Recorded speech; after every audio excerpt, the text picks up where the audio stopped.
Categorical proposition. First, let's go through the definition.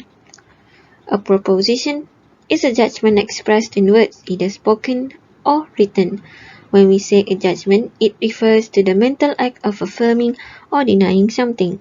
For example, President Trump is a good president. President Trump is not a good president. Now, let's talk about the quality of proposition. The first example is an act of affirmation, because the linking verb is does not contain any negation sign, not. The second example is an act of negation, because the linking verb is not contain any negation sign, not. Elements of a categorical proposition. A categorical proposition has three elements, namely subject, in short S, copula or linking verb, in short C, and lastly predicate, in short P. For example, some politicians are corrupt. Politicians stand for subject, copula in the sentence is are, and corrupt is the predicate of the sentence. Now, let's go to quantity of categorical proposition. A particular proposition is one that contains a particular subject term. Example, some Asians are excellent basketball players. Particular subject term here is some. Secondly, a universal proposition is one that contains a universal subject term. Example, all men are mortal. Universal subject term here is all. Next, there are four basic types of categorical propositions. Firstly, universal affirmative, A. All men are mortal. Keyword here is all. Secondly, universal negative, E. No men are mortal. Keyword here is no. Thirdly, particular affirmative, I. Some men are mortal. Keywords here, some and are. Fourthly, particular negative, O. Keywords here, some and are not. The next one is categorical syllogism, which is the deductive argument consisting of three categorical propositions, two premises, and a conclusion. For example, all metals are conductors of electricity, but copper is a metal. Therefore, copper is a conductor of electricity. The first sentence here is a major premise, which is a general statement. The second sentence is a minor premise, which is a specific statement. The last one is a conclusion. It is based on two premises. There are important terms to remember in categorical syllogism. The first term is major term. It appears one time in premises, one time in conclusion, and it is the predicate of the conclusion. The second term is the minor term. It appears one time in premises, one time in conclusion, and it is also the subject of the conclusion. The last term is the middle term. It appears in both premises but not in the conclusion. Rules and fallacy in deductive reasoning. There are 6 rules and 8 fallacies in deductive reasoning. The first rule is the middle term must be distributed at least one. As we know, the middle term is what connects the major and minor term. For example, all students carry backpacks. My father is a student, therefore my father carries a backpack. Based on this argument, we can see the middle term is distributed, which the middle term in this argument is student. Furthermore, in this rule, there is a fallacy which is undistributed middle fallacy. This fallacy occurs when middle term is never distributed in premises. As we can see, in this example, middle term is not distributed and connect with the major and minor term, and this argument is invalid. Now we proceed to the second rule, which is two negative premises is not allowed. It means in argument there can only be one negative premises. For example, all reptiles are mammal, no dogs are reptile, therefore no dogs are mammal. Based on this argument, we can see that there is only one negative premises and this argument is valid as followed the rule of deductive reasoning. Then, in this rule, there is a fallacy which is exclusive premises fallacy. These fallacies occur when an argument have two negative premises. As we can see in the example, there are two negative premises and this argument is invalid. The third rule is if a term is distributed in a conclusion, then it must be distributed in a premises. It means if major and minor terms are distributed in a conclusion, then it must be distributed in a premises. The example for major term is all dogs are mammal, no mammal are cat, therefore no cat are dog. Based on this argument, the major term is distributed in both premise and conclusion. For the example of minor term, all cats are felinous, all mammals are cat, therefore all mammals are felinous.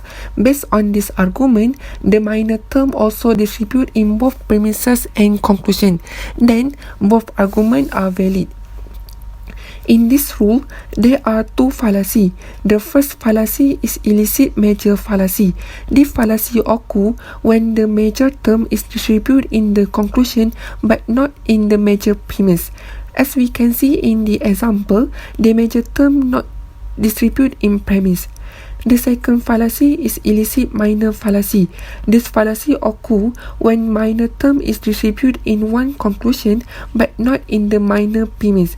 As we can see in the example, the minor term is not distributed in premises. Then the both argument is invalid. Now we proceed to the fourth rule, which is avoid four term. The meaning of this rule is we need to use three terms which are minor, major and middle term and avoid four term. For example, all fish have fin, all goldfish are fish, so all goldfish have fin. Based on this argument, there are three terms: fish as middle term, goldfish as minor term, and fin as major term. Then this argument is valid. In this rule, have a fallacy, which is four-term fallacy. This fallacy occurs when in an argument there are four terms. As we can see in this argument, there are four terms, and this argument is invalid. The fifth rule is if both premises are universal, the conclusion cannot be particular. In simple words, if both premises are universal, the conclusion must be universal. For example, all mice are animals, all animals are dangerous, so all mice are dangerous. Based on this argument, both premises are universal because use the term all, and the conclusion also universal. Then this argument is valid. In this rule, have a fallacy, which is existential fallacy. It means both premises are universal, the conclusion is vice versa. As we can see in this argument, both premises are universal, but conclusions are particular. Then this argument is invalid. The last rule is a negative premise require a negative conclusion, or a negative conclusion require a negative premise. The example of negative premise require a negative conclusion: no fish are dog, all dogs can fly, therefore no fish can fly. Based on this argument, the premise is negative and the conclusion also been negative. The example of positive premise require a positive conclusion: all cats are animals, some pets are cats, therefore some pets are animals. On this argument, the premise and conclusion both are affirmative. Then both arguments are valid. In this rule, there are two fallacies. The first fallacy is affirmative conclusion from a negative premise fallacy. It means the premise is negative but conclusion being affirmative. As we can see in this argument, the premise is negative, but the conclusion is affirmative. The second fallacy is negative conclusion from an affirmative premise fallacy. It means the conclusion is negative, but the premise is affirmative. As we can see in this argument, the premise both affirmative, but the conclusion is negative, then both arguments are invalid.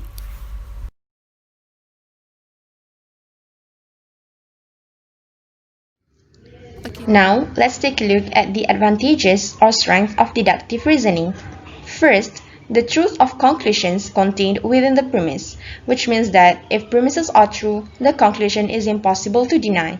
For example, to get a bachelor's degree first class at IIUM, a student must get a CGPA 3.5 and above.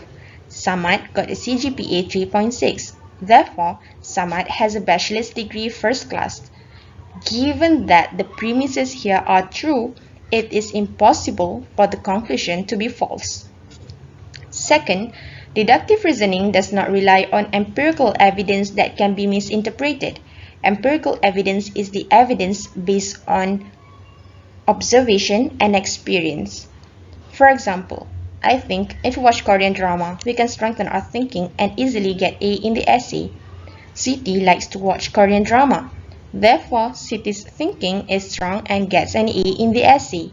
We can see that the arguer is using his or her personal experience to form an argument instead of using facts. Therefore, the content of this argument is still debatable. As for the disadvantages or weaknesses of deductive reasoning, first, deductive reasoning relies heavily upon the initial premises being correct. This may disregard rare occurrences opposing the common logic that may happen. For example, someone named Naim sent us a letter. All people named Naim are men. Therefore, we say that the person who sent the letter to us is a man. The premises may sound true due to the fact that all people named Naim that we have met are men.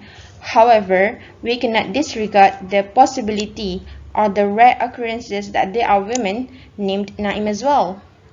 Therefore, this reasoning can be unsound. Second, it is too complicated for more than 3 classes. We have major term, minor term, and middle term.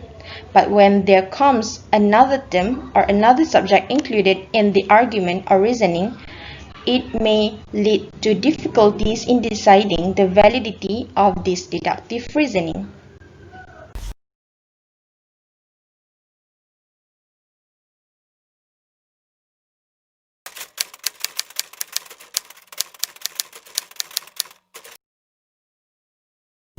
So let's move on to the applications. The first application we're going to show you is to make assumption. Here we are for the animation of making assumption. The situation is in the classroom where the break time has begun. Suddenly everyone are not in the class. Then Sarah wondered, and Hannah assumed that Muslim students are having Zuhur prayer at surau. Oh, I see. Through the deductive reasoning for a particular, in the mood of syllogism, IAI in the figure 4, where some PRM, all MRS, therefore some SRP, which in the sentence, some students are Muslim, all Muslim are praying for Zuhur at surau, therefore some students are praying for Zuhur at surau. Does the Venn diagram see some SRP? Yes, exactly. There is an X in area 3 indicating that there is at least one S that is also a P. So, a syllogism is valid. Here are the few tips for the particular premise. We can draw for the universal part first, which is all MRS.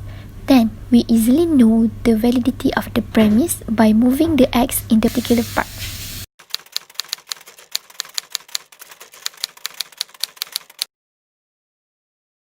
We may not realize it, but we actually use syllogism to convince people in our daily life. It could be for advices, suggestions, warnings, etc. As an example, when we want to recommend cafes in co-ed, we can say, all Chinese foods are delicious. Co-ed cafe sells Chinese food. Thus, co-ed cafe's foods are delicious. Yes, as simple as that. Maybe the process of using syllogism is not obvious, but it happened anyway. So, now we are going to watch a short animation that inshallah will help us to understand better.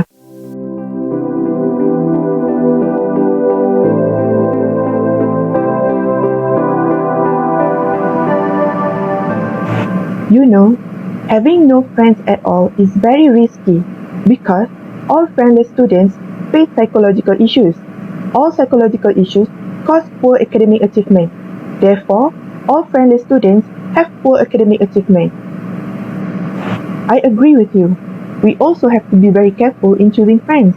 If we make a wrong choice, we might involve in delinquency and offenses, or even suffer psychologically. True, and I believe that having good friends will give you many benefits. Based on my experience, all reliable friends have many advantages in social development, such as enhance one's perspective-taking skills, empathy, and have their social needs fulfilled. Some reliable friends are Muslims. Thus, some Muslims have many advantages in social development. Yes, but remember, it doesn't mean that we can just avoid those who are problematic because we must guide each other to the right path. As mentioned in Surah At-Tawbah, verse 71, the believers, men and women, are protectors of one another.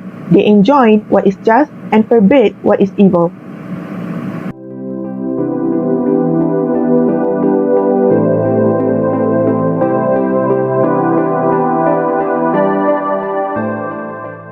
First, let's see the terms used in this syllogism. The major term is poor academic achievement. The minor term is friendless students. And the middle term is psychological issues. Then, we will evaluate the validity of this syllogism using Venn diagram. The minor term, FS, will be the upper left circle. The major term, PAC, is the upper right circle. And the middle term, PI, would be the one at the bottom. For the first premise, we need to shade out the area in FS circle that is not overlapping with PI circle. Then, based on the second premise, we must also shade out the empty area in PI which is not overlapping with PAC circle. So, we can see here the only unshaded area of FS is in all three circles and it is entirely inside the PAC circle which represent the conclusion. Therefore, this syllogism is valid. However, it is an unsound argument because both premises are false. Now, let's do the second syllogism. The major term is advantages in social development. The minor term is Muslims. And the middle term is reliable friends. Then, we will also use Venn diagram to determine its validity. The arrangement of the circles will be the same with the previous one. For the first premise, we need to shade out the area in RF circle that is not overlapping with AFD circle. Then, for the second premise, we can put an X at the area of circle RF which is overlapping with circle M. So, we are forced to put the X in the area of the diagram that is shared by all three circles. The X cannot be at the area beside it as it is already shaded earlier, which indicated as empty. Thus, we could see that the conclusion can be read as the X is in the area that is shared by all three circles and the area is entirely inside the AFD circle. Therefore, this syllogism is valid and sound.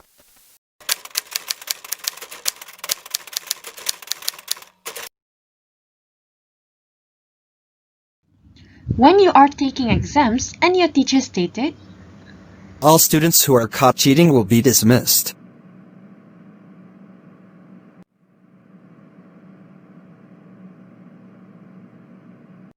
and you realize that if any of your friends caught cheating, they will be dismissed as well through your deductive reasoning.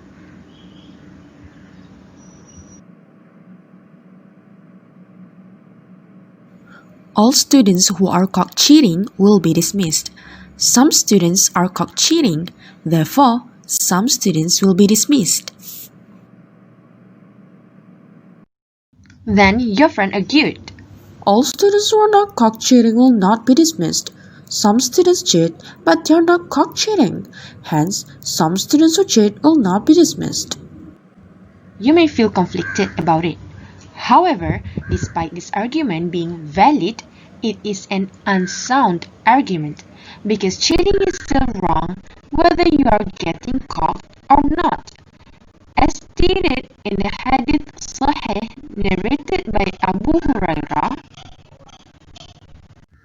therefore you know that even though your friends cheat and not get caught, their actions are still wrong and you may report them to the teacher. Hence, it's important to confirm both validity and the truth value of a deductive reasoning in order to solve your conflicts and problems.